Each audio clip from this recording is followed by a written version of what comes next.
This video is going to be my first preview for the Ravens' Week 8 visit to Arizona. Certainly the Ravens' offense comes in on a high note after putting up 38 points at home against a Lions team that had come in at 5-1, a defense that had come in only giving up 56 points in their previous 4 games total. And when you look at the film, Arizona's defense certainly does not appear to match up. I'm going to try to show you specific situations I think the Ravens may exploit or may attempt to attack against this Arizona defense, particularly their base defense. A couple things to note here before we get to the film. Arizona does have 20 sacks on the season, 3 of which is by outside linebackers. So I do think that's interesting. They forced 10 or 11 turnovers, including 9 fumbles recovered. And 3 of those, I think, are on special teams. Perhaps 2. I know they've recovered twice they've punted on offense, and opposing teams have fumbled the ball inside their own 25, 30-yard line. And then Arizona's been able to score touchdowns. So some really anomalous stuff, if you ask me, in terms of the number of fumbles recovered after only playing 7 games. Last week, Arizona's defense actually only allowed 318 total yards to the Seahawks in a 20-10 loss. However, there were a number of big plays generated by the Seahawks. Specifically, it's the way that Seattle did so. They attacked the Cardinals' base defense. Seattle runs a lot of 2 tight end personnel groupings.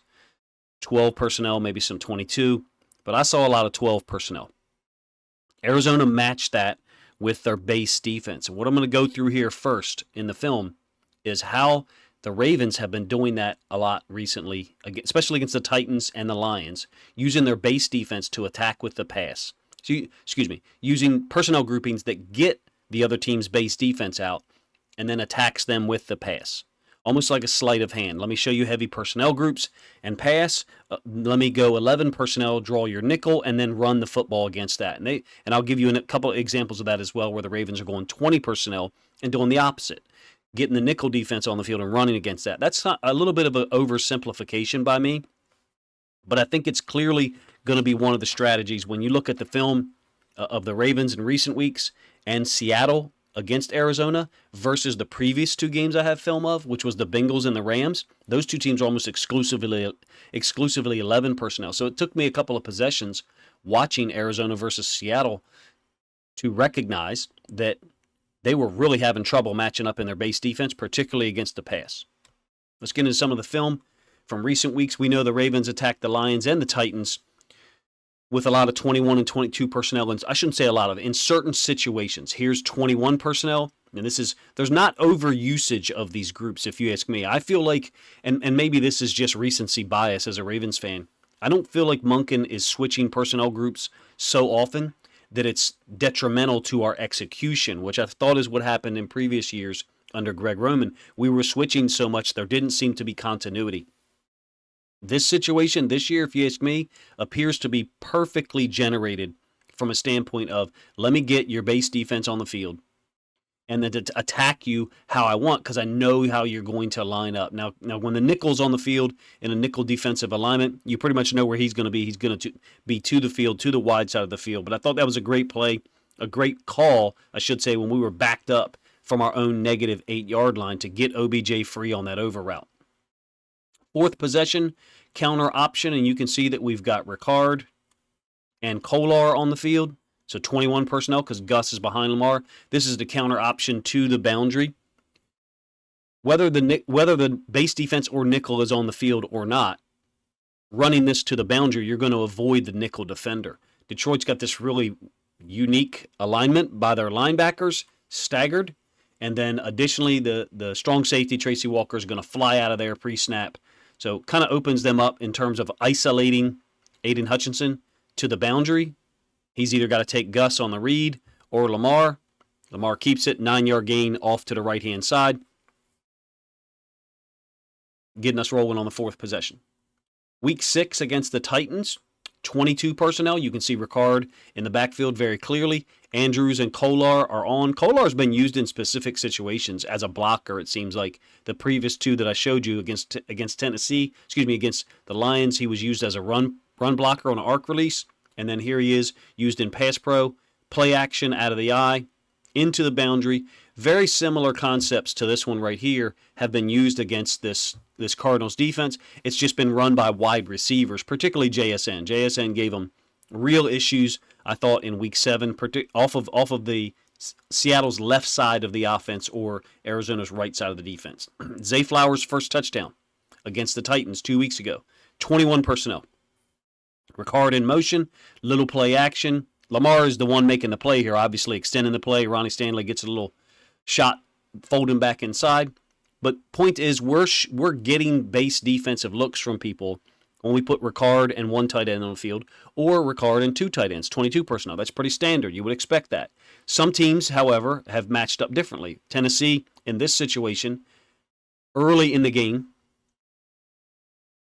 against 12 personnel, they matched up with their nickel. I'll run it back one more time so you can see, and I'll identify Roger McCreary for you. So perhaps Arizona goes to their nickel defense. I didn't think that they did a great job at all stopping the run out of their nickel.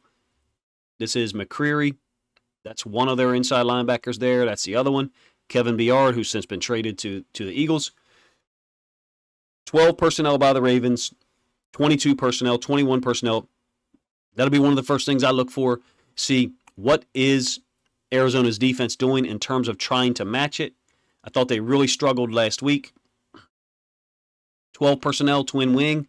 You can see the two tight ends up to the top side. This is one of their outside linebackers. I think Zaven Collins. There's one of the other ones there. So it's a 3-4 base. Run play, leaving the boundary side corner unblocked.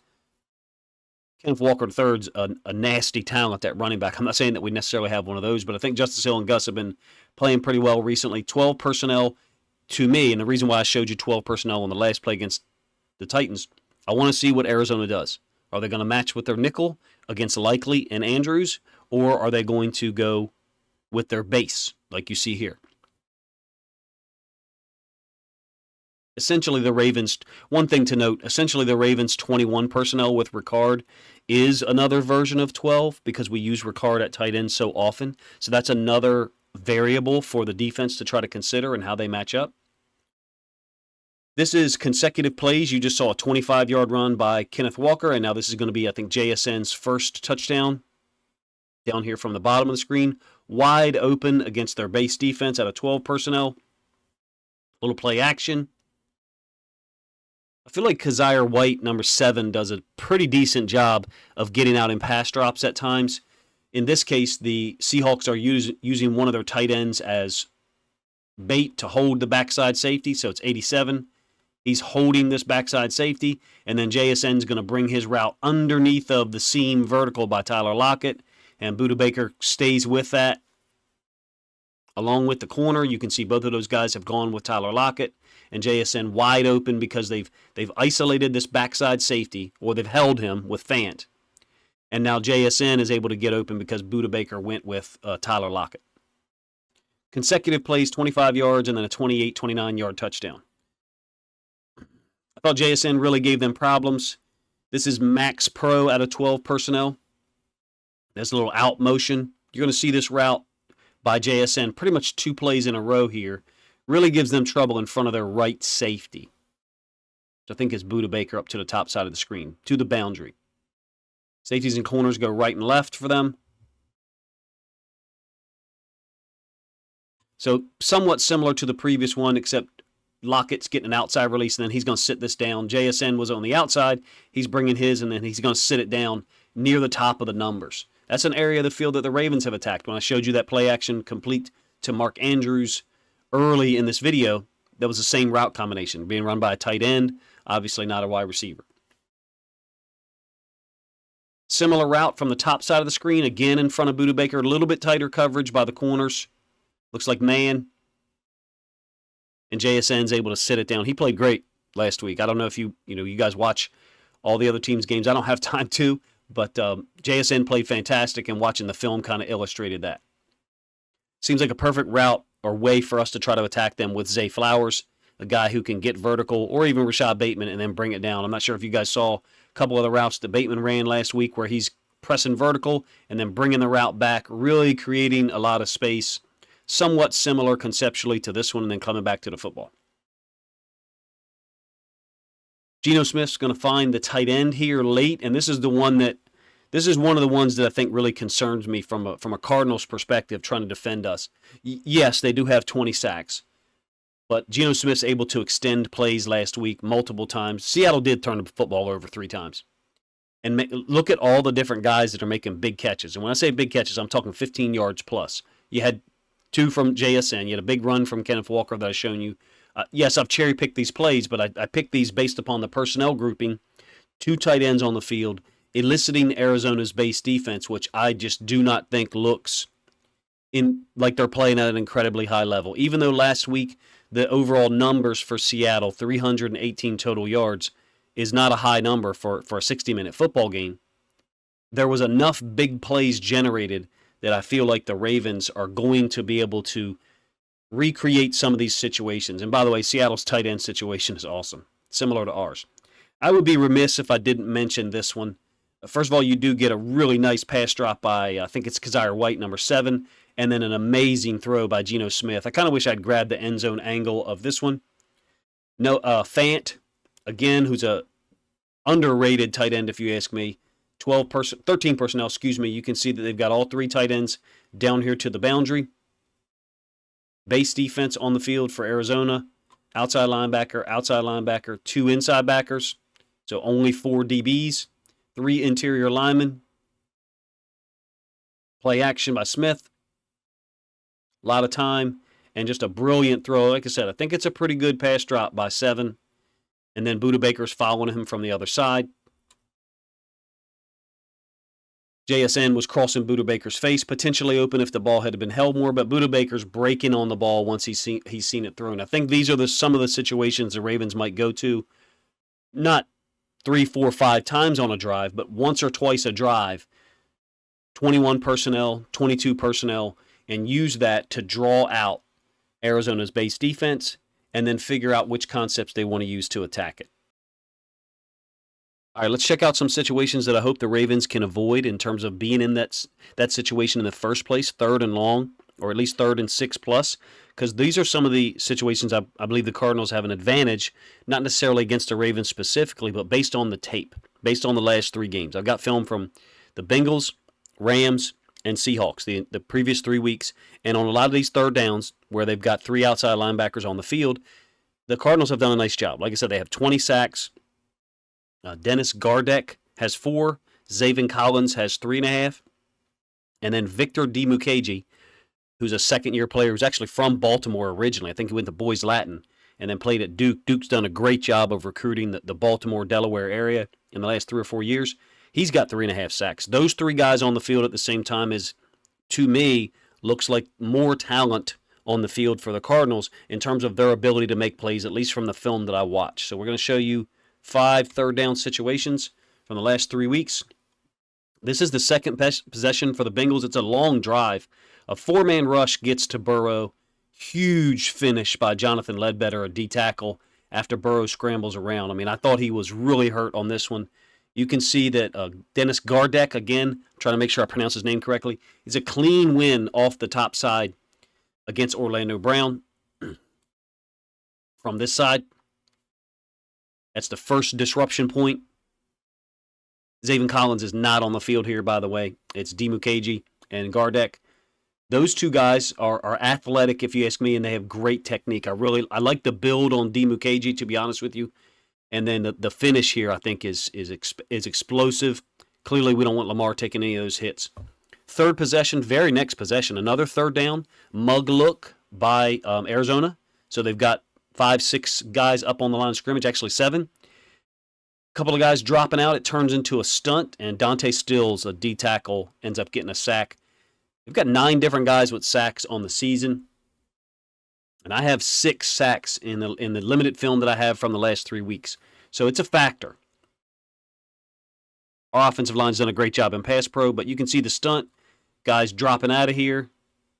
And then Stills, the D tackle, is going to loop around. This is not the kind of stunt that we have had trouble with this year, meaning an interior stunt that loops all the way around. We've had trouble with X stunts, DN, D tackle, the basic ones that we use a lot as well. So in any case, you got second and third possession against the Bengals. Yeah, T. Higgins is not on the field. You can see that very clearly. And they're able to get stops and get off the football field. After that second possession, the Bengals really moved the ball down the field, unable to get points. If there was a way that Arizona is going to hold us down and stay in the game, it's going to be limiting us to field goals. And this pressure that they can put on third down would be the most obvious situation or way for them to do it. Am I saying it's going to happen? No, but I feel like it's my job to try to provide some insight into the situations where they've been more successful than others. Another mug look. This is the very next possession, by the way. Fourth possession. Another mug look. Another third down stop. Everybody drops out of there. This is a great catch by Andre Yosivas on the right sideline. Again, Higgins is not playing, so he's out there on the field.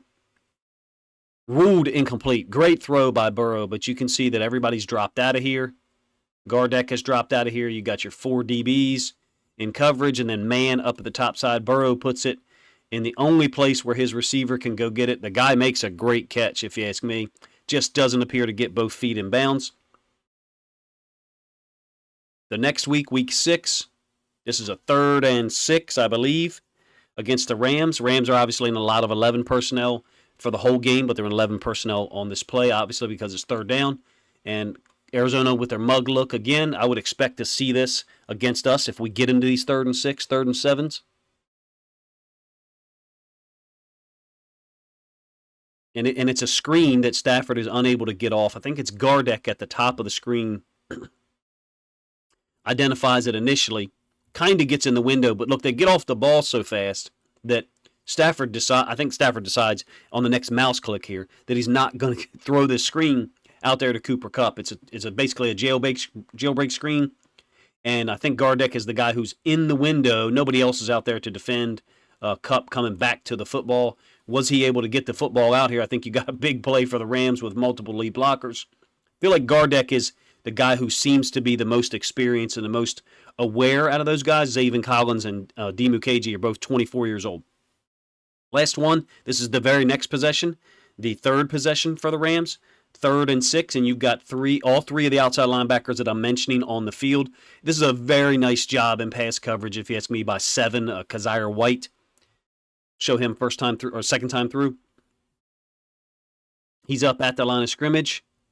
He's going to drop out on Kupp. He's going to get help from the safety, don't get me wrong. Just does a nice job of staying inside leverage on Kupp. And then when Kupp starts to bring this route back to the sideline, which is where Stafford is looking, you can see that Kazire White has covered him up, number 1. And then number 2, you've got the safety folding over on the backside. Really nothing available for Stafford unless he wants to take the shot up top. All 3 outside linebackers end up getting there. I think it's D. Mukasey on the first touch. He's down here at the bottom side of the screen. And Gardeck is normally lined up against your left tackle, so we can expect to see him lined up against Ronnie Stanley. Zaven Collins is stunting all the way around. Gardeck is stunting inside to clear that path. And then I think it's D. Mukasey, who, like I said, is from Baltimore, played at Duke, is winning on the inside. I think he's going to be the guy to get first contact and get another sack. Second and third possessions both ended with sacks. It seems like early in games, not against Seattle, but early in games, week 5, week 6, they were able to get some pressure on the quarterbacks in third down situations. Those would be the situations that I think we'd all like to see the Ravens avoid altogether and keep us in advantage situations, 2nd and short, 2nd and 4, so that we can keep those 3 outside linebackers off the field, because I think they get after the quarterback pretty good. One of those situations I think the Ravens are going to try to take advantage of, or at least attack as a focus point, is running to the boundary. I do think that this Arizona defense has shown at times to get tired. Maybe that's an oversimplification to use that word for professional football players, but there's been possessions in late second quarter, third quarter, where I feel like their run defense has gotten softer, and people on zone and stretch concepts have been able to combo their D tackles and D ends easier, smoother than they were earlier in the game. It seems to me as if they bring a lot of fire early in the game, like I mentioned in the last segment, against the pass, rushing the quarterback, and things seem to wean off as the game goes on. I think the run game for the Ravens is clearly a big component. especially what we did last week against the Lions. Into the boundary. I've talked about this play a couple times this week in other forms. Outside zone into the boundary behind Ricard against the nickel defense. Normally the nickel is going to be to the field, and you can see that for the Lions, Brian Branch is down here, same place that the Cardinals nickel defender will be, and we forced the strong safety, in this case Tracy Walker, into the boundary to walk up. That's one of the things Todd Monken wants to do, is he wants to force the boundary side safety to have to come down to account for the run game and some of the pass concepts we use down there. End zone angle, same play. You can see that Morgan Moses has got up to Tracy Walker, just a huge mismatch in our favor, and Gus is able to get to the line of scrimmage, past it untouched. If Tyler Linderbaum and our guards are able to work up to Kazire White, the Mike linebacker for Arizona, who's a really good player, he's the guy to me who looks like he can make the most plays at or near the line of scrimmage to make run plays be 2-yard gains instead of 5 or 6 yard gains. It looks like on the, I think I got 36 run plays that it looks zone oriented in the last 3 weeks. It looks to me like he's the guy that when they do stop the run or limit the run to smaller gains, shorter gains, it's because of his ability to get to the football. Another 20 personnel for the Ravens. It's a zone read concept by Lamar. We forced the Lions to have their nickel on the field. This is a little bit of an oversimplification, like I've said a couple times, but if we go 22, 12, and 21 personnel to throw the ball in certain situations, and then use Ricard in 20 personnel with 3 wide receivers to exploit the now more spatial advantage inside the box or off tackle to run the ball, I feel like that's in our best interest. Of course, Arizona probably has some awareness of that if they've watched any of our film this year, which we know they have. All right, run game against 11 personnel. So you're going to see this is 6th possession. I think it's going to be 3 or 4 run plays in a row where they're able to combo up to Kazire White, number 7, and keep him from getting to the point of attack. And then B, the D tackles are just getting comboed too clean, too smooth. For my liking, you can see the combo right here with the center and the left guard, and then the center's going to peel off and work up to White, and the right guard's going to work up to the backside guy. Clearly the type of thing that the Ravens can do with our offensive line, particularly Tyler Linderbaum as a center. He does a nice job on zone and stretch concepts. Against the Rams, again, 11 personnel, so nickel defense on the field for Arizona. And I think it's Williams just hitting. To me, this is a Justice Hill type game. That's what it looks like to me. I'm not saying that Gus Edwards isn't going to be able to run the ball, but to me it looks like the type of game where Justice Hill is going to be able to find a seam and all of a sudden pop through for a 20, 25-yard gain. I know that his stats for the year and then the 2 fumbles that he's got clearly has been disappointing from that aspect, but I think that this looks like the type of game where a back with a little bit more burst to get through those seams is going to give them trouble. Arizona also, against 11 personnel, likes to use this 5-1 look. So you got 3 interior linemen. Gardeck is 1 outside linebacker. I think that's Zaven Collins up there. And then Kazire White is the only Mike or inside linebacker. So that's why I call it a 5-1. Some people call it a 3-3. If you can get up to White and keep him away from the point of attack, I feel like that's the best way for the Ravens to be able to run the football, put them in a lot of conflict, set up the play action stuff, and hopefully get a lead on this team because our offense is able to come out there and execute and clearly not turn the football over. Even though we put up a lot of points last week, we did have that one disappointing turnover that could have put us up 35-0. Let me be specific with what I'm talking about in terms of Justice Hill. So under center, very similar to the Rams configuration, 11 personnel, some type of motion, and then the dive off of it. It's as you can see the wall that's created backside by Zeitler, Linderbaum, and I think Moses, and giving Justice Hill that cutback lane.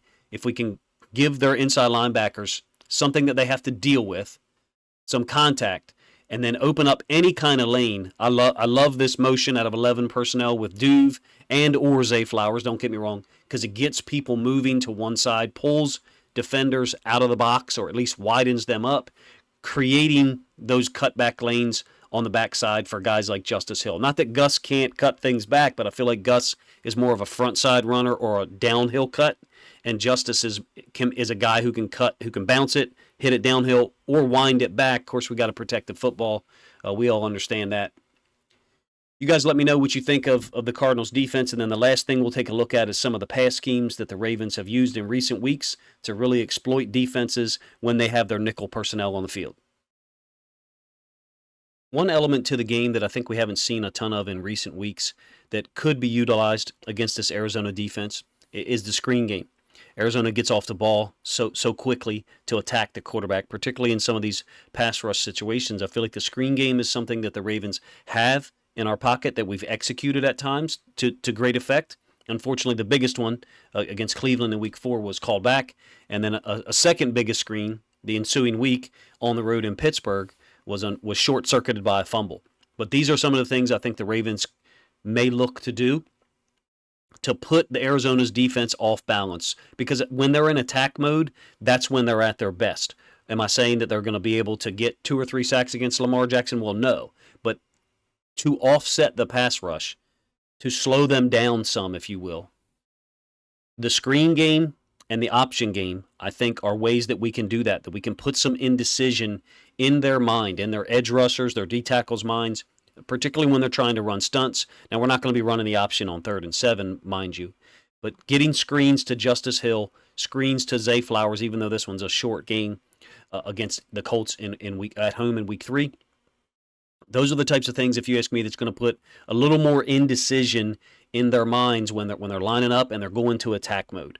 One pass concept that the Ravens have used a ton in 2023 that we haven't utilized a lot previously under Greg Roman that I think is available this week is the slot fade, particularly to Nelson Aguilar. I'm going to show you 2 examples of it when we think we're getting man, and this is very clearly man against Cincinnati on the road in Week 2, 17-yard touchdown pass to Aguilar on 3rd down. This is, to me, one of our best 3rd down concepts when someone's going to bring pressure and play man. It kind of, if we know it's man, regardless of the stunt, regardless of how many people they're bringing, if we know that it's man, this is the type of thing we can go to and get a high percentage opportunity for Aguilar. Now, Arizona may know that it's coming when he's in the slot and it's 11 personnel and it's 3rd and 5, and that's another element. But to me, the slot fade is something that has been there more often because we're working on it.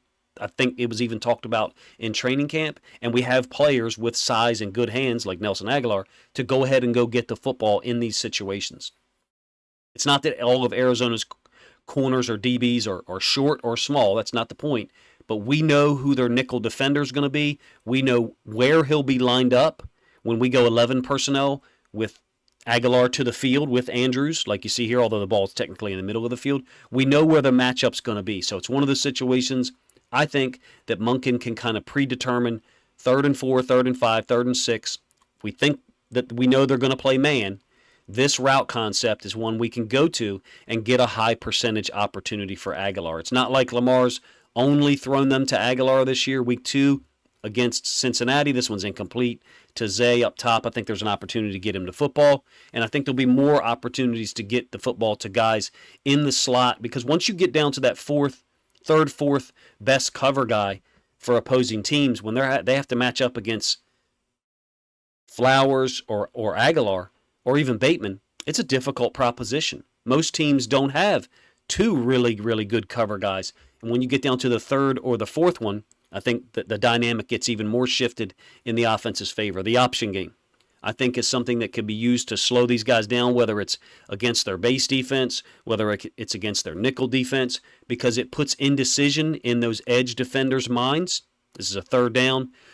We'll also mention that we seem to like to run this play to Aguilar's side. This is a 3rd and 2 zone read. The Ravens have been using this for a couple of years with Lamar on 3rd downs. We seem to like to run it to Aguilar's side. You can see here he's going to get up to the nickel defender, Roger McCreary, and then block him out. So basically get his backside in the hole, let Lamar cut off of him. Almost ends up being a big play because Justice Hill is well taught when he doesn't receive the football to get downhill and try to go get the front side safety or pick someone up, give Lamar the opportunity to cut off of him. So what I'm saying is Justice is not going to get the ball. He's not just going to stand in this area or run to this side of the field for no reason. He's taught, he's trained, get downhill and go get someone on the front side because you know Lamar's keeping the football, number 1. And number 2, you know that the front side defenders are now going to flow to that direction. almost gives Lamar a cutback lane, but you can see there's a pursuing inside linebacker. You guys let me know what you think of some of my thoughts of how the Ravens can attack this Arizona defense, be it against their base or their nickel front.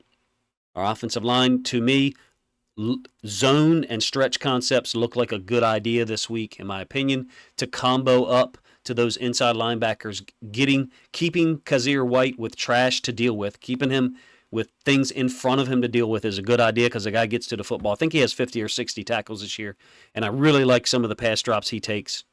I don't think there's things that this Arizona defense can't do well, particularly rushing the passer, as I've tried to show you, and attacking early in the game on third down. You may see a screen on third down early for the Ravens. You may see an option call for the Ravens, like even QB counter read I thought was available against the Lions last week. Didn't see us use it. We used some other option concepts. QB counter read to me looks like the type of play that I could see Lamar busting against this Arizona defense, and I don't mean that in a disrespectful way because I really like their trio of outside linebackers. Two of them, Collins, and the guy from Baltimore, Dimukeji. I almost couldn't pronounce his name there. Those two guys are young, 24 years old, have a lot of ability. Anybody would like to have those two guys on their team. Appreciate you guys' time. You guys let me know what you think of the preview. Sunday morning, I'll be coming out with a video that takes a look at the Ravens defense and what we can do to hopefully go in there in Arizona and shut down or at least hold down this Arizona offense long enough that we can get a lead and put ourselves in the same situation we did last week against the Lions and play from in front. Appreciate you guys' time. If you think other Ravens fans would enjoy this video, this preview look at the Ravens offense against Arizona's defense, then please consider grabbing a link to this content, sharing it out on social media to help this video get more reach.